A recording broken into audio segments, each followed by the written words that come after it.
Bonjour, je m'appelle Marc-Albert Paquette, je suis accompagné par Laurie Hébert. Bienvenue à l'initiative d'LBPSB du design d'apprentissage bimodal ou DAB. Aujourd'hui, on planifie un environnement d'apprentissage numérique convivial. Cette vidéo est la deuxième de notre série de 10 vidéos. Évidemment, on vous encourage à les regarder toutes, dans l'ordre ou dans le désordre, c'est à vous de choisir. Comme on l'a mentionné dans la première vidéo, le design d'apprentissage bimodal, c'est un peu comme un smoothie dont il nous faut deux ingrédients essentiels. Pour le DAB, le premier ingrédient essentiel, c'est l'outil pour l'apprentissage asynchrone et le deuxième, l'outil pour l'apprentissage synchrone. Il y a de nombreuses raisons pour lesquelles l'utilisation d'un ENA en classe est vraiment essentielle. La plus importante est que ça nous donne un endroit central où les élèves peuvent se rendre pour lire les messages de l'enseignant, des informations sur les devoirs, des liens et d'autres matériels de classe. Cela permet également d'organiser des périodes d'apprentissage bimodal afin que les élèves sachent ce qui se passe dans leur classe chaque jour ou chaque semaine. Il est essentiel de choisir un ENA qui convienne à vos besoins. Nous allons prendre un moment pour regarder ensemble Seesaw et Google Classroom, les deux plateformes qui sont recommandées par la commission scolaire. Vous pourrez choisir ensuite celle qui correspond le mieux à vos besoins et à votre approche de l'enseignement. De nombreux enseignants de Lester B. Pearson aiment déjà Seesaw et pour de bonnes raisons. C'est un outil convivial pour les élèves et les familles qui permet toutes sortes d'activités interactives qui donnent aux élèves la possibilité de montrer leur processus d'apprentissage, de réfléchir et de réviser. Il est également adapté aux familles et facilite la communication avec les parents. SISA a beaucoup à offrir à tous les niveaux, du primaire au secondaire. De même, il existe de nombreuses raisons pour lesquelles les enseignants de Lester B. Pearson aiment déjà Google Classroom. Il s'agit d'un espace central super rationalisé qui permet aux enseignants et aux élèves d'accéder aux documents de classe, aux devoirs et aux annonces. Google Classroom s'intègre parfaitement avec toutes les autres applications Google, ce qui est un énorme avantage.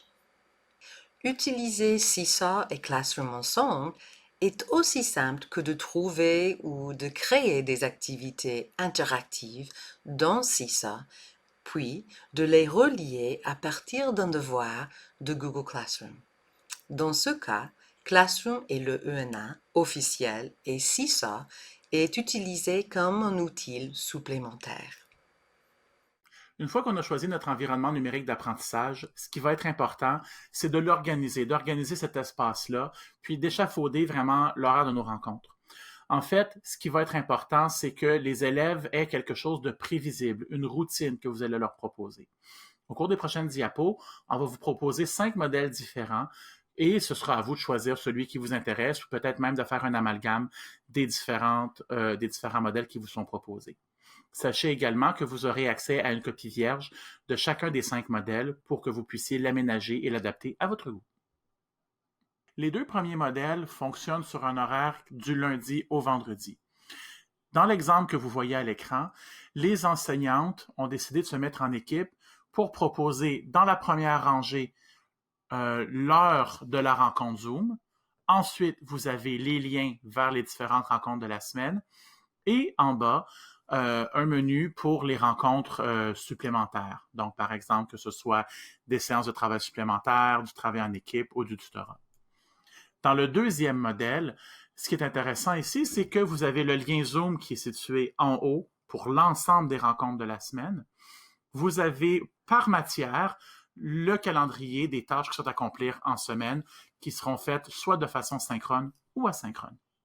Dans ce modèle, l'enseignant a plutôt choisi d'y aller par semaine, par module ou par unité, mais en ciblant d'abord un objectif de fin d'apprentissage, un savoir essentiel, par exemple, et les différentes étapes qu'il va poursuivre pour arriver à ça. Les tâches synchrones et asynchrones seront alors ajoutées à l'intérieur des éléments absorbés, connectés, appliqués et réfléchir. Dans ce modèle, l'enseignant a plutôt choisi d'y aller par semaine, par module ou par unité, mais en ciblant d'abord un objectif de fin d'apprentissage, un savoir essentiel, par exemple, et les différentes étapes qu'il va poursuivre pour arriver à ça. Les tâches synchrones et asynchrones seront alors ajoutées à l'intérieur des éléments absorbés, connectés, appliqués et réfléchir. Enfin, dans ce dernier modèle, ce serait plus pour des enseignants qui aiment présenter en un coup d'œil l'ensemble de leur année ou de leur étape, par exemple. Vous avez une page d'accueil où on va présenter les différents thèmes qui seront abordés au cours du semestre, de l'étape, de l'année.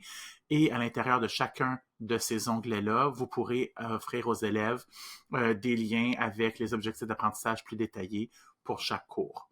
Reste maintenant à vous de choisir le modèle qui vous convient le mieux, peut-être en amalgamer quelques-uns.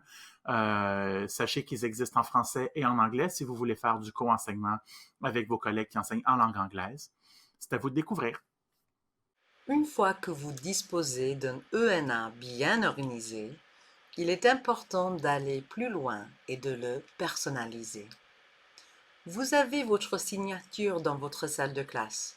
Permettez-vous de l'avoir aussi dans votre ENA. Êtes-vous quelqu'un qui accroche beaucoup d'affiches ou qui écrit des citations au tableau? Vous pouvez le faire aussi dans Seesaw ou Classroom. Quelles que soient les touches personnelles que vous apporterez, elles ne feront qu'aider vos élèves à rester engagés avec vous et votre classe. C'est particulièrement important pendant les périodes d'apprentissage bimodal. Voyons ensemble quelques exemples. Les salles de classe de Bitmoji peuvent être utilisées tant au primaire qu'au secondaire. Voici un exemple d'une collègue de Lester B. Pearson qui a recréé sa salle de classe comme un ENA interactif. C'est engageant, plein de liens et de ressources sur lesquels les élèves peuvent cliquer et explorer. Voici un autre exemple. Comme vous pouvez le voir, c'est possible d'avoir un ENA partagé avec des collègues. Si vous travaillez en collaboration avec d'autres enseignants, pourquoi pas créer votre ENA ensemble aussi?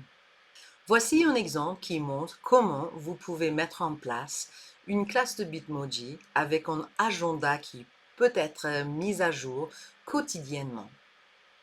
Vous pouvez télécharger des images personnalisées sur votre bannière Google Classroom. Et si les Bitmoji ne sont pas votre truc, vous pouvez changer la bannière de votre salle de classe chaque semaine ou d'utiliser un GIF animé. Vous pouvez commencer l'année scolaire avec une bannière bienvenue, puis passer à une bannière plus actuelle liée au domaine d'études en cours. On vous donne quelques idées rapides, mais il existe bien sûr de nombreuses façons d'ajouter une touche personnelle à votre ENA.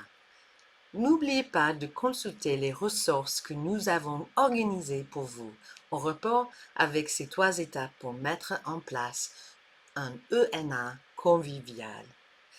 Marc Elbert et moi vous remercions d'avoir regardé cette vidéo et nous vous encourageons à explorer les autres vidéos de cette collection. Si vous les regardez dans l'ordre, la prochaine vous montrera comment tirer le meilleur d'une rencontre de classe virtuelle. Merci encore et profitez-en.